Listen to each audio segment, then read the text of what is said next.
읽겠습니다. 바울이 더베와 루스드라에도 이름에 거기 디모데라 하는 제자가 있으니 그 어머니는 믿는 유대 여자요 아버지는 헬라인이라.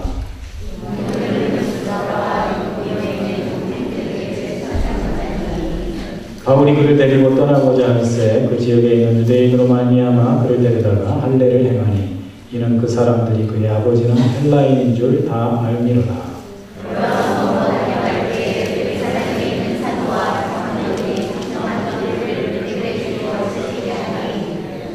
이에 여러 교회가 믿음이 더 굳건해지고 수가 날마다 늘어가니라.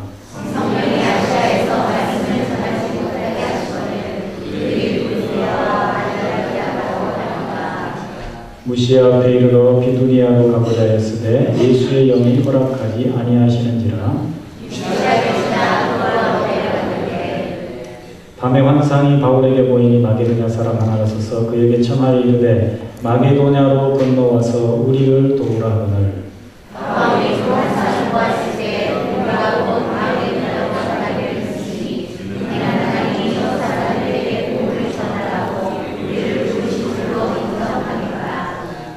우리가 드로아에서 배를 떠나 사모드라로 직행하여 이튿날 네아폴리로 가고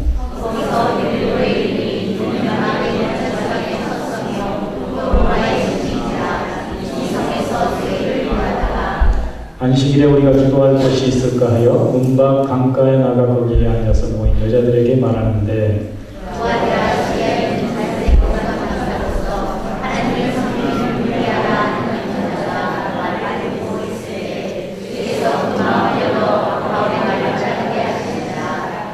다같이 그와 그 집이 다 세례를 받고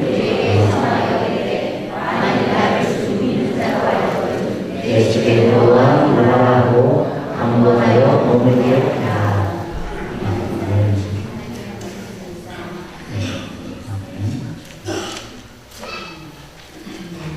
다같이 한번 해보시죠. 이는 살아계신 하나님의 말씀입니다.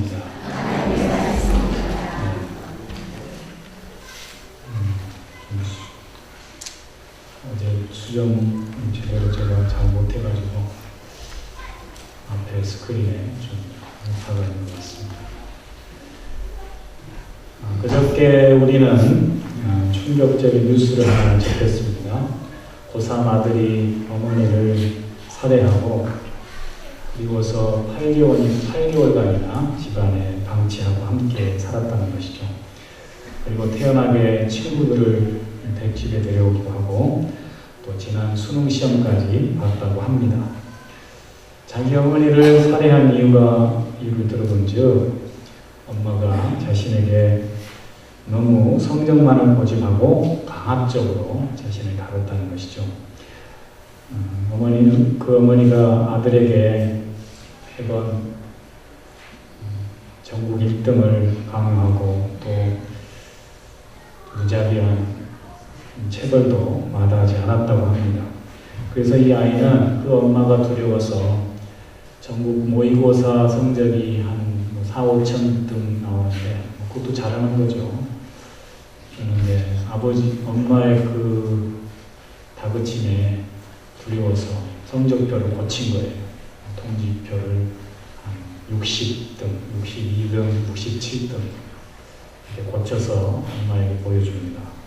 이 엄마가 그것으로 만족하면 좋았을 텐데 그것도 모자라서 너는 1등을 해야 된다고, 전국 1등을 해야 된다고, 또 서울대 꼭 가야 된다고 그러면서 이 아들이 엄마를 살해한 이 전날에도 그 성적 때문에 아이를 골프채로 한 40대가 때려가지고 피투성이가 되고 그랬다고 해요. 극히 삐뚤어진 이 자녀 교육의 한계입니다.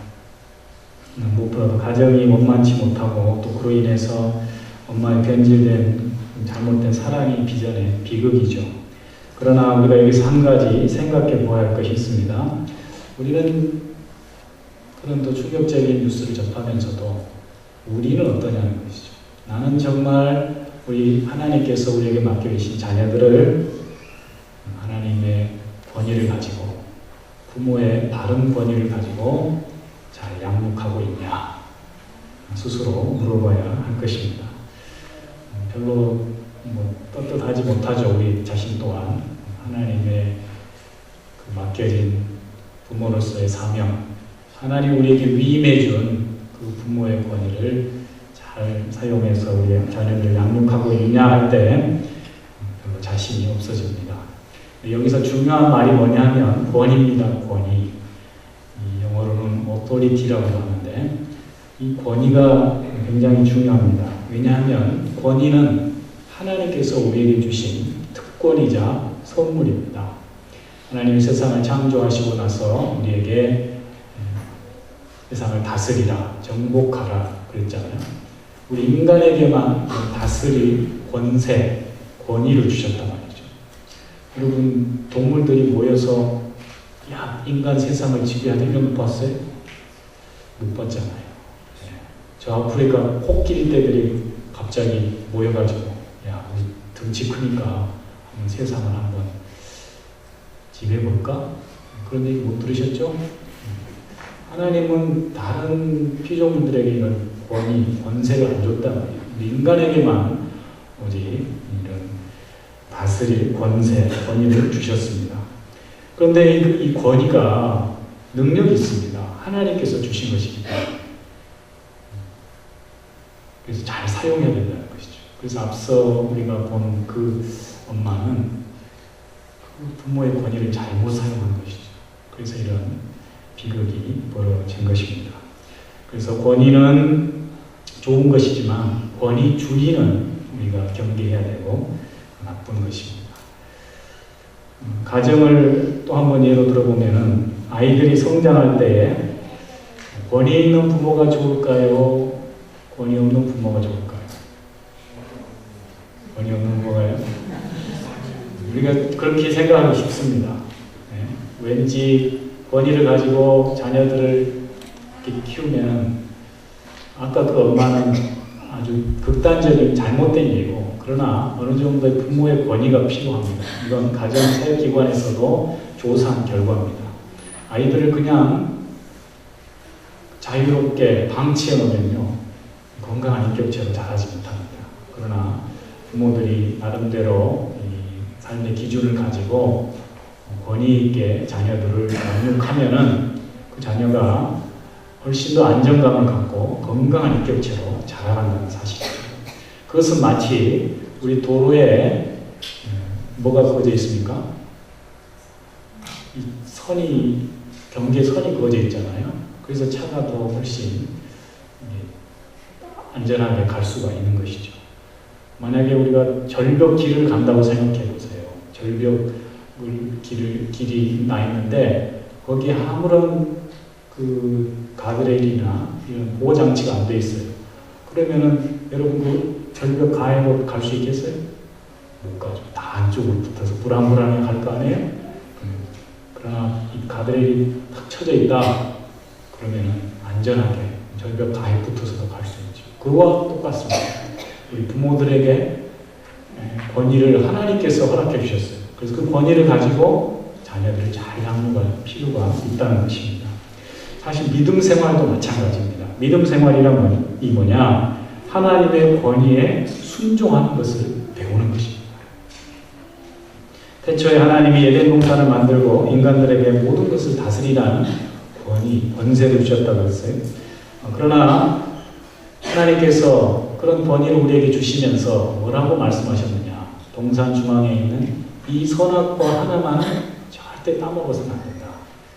곧 넘볼 생각 마라. 그러죠. 성경에 넘볼 생각 마라 그런 말은 없어요. 제가 하는 말이에요. 근데 그 선악과 나무를 보면서 뭘 생각해야 되는 거예요? 아담과 하와는 이 모든 것을 우리가 다 다스릴 수 있지만 그러나 우리는 하나님이 다스립니다. 이 모든 피조물은 우리가 다스리지만 우리는 하나님이 다스린다. 이걸 선악과를 보면서 기억해야 되는 것이죠. 그런데 사탄이 나타나서 그걸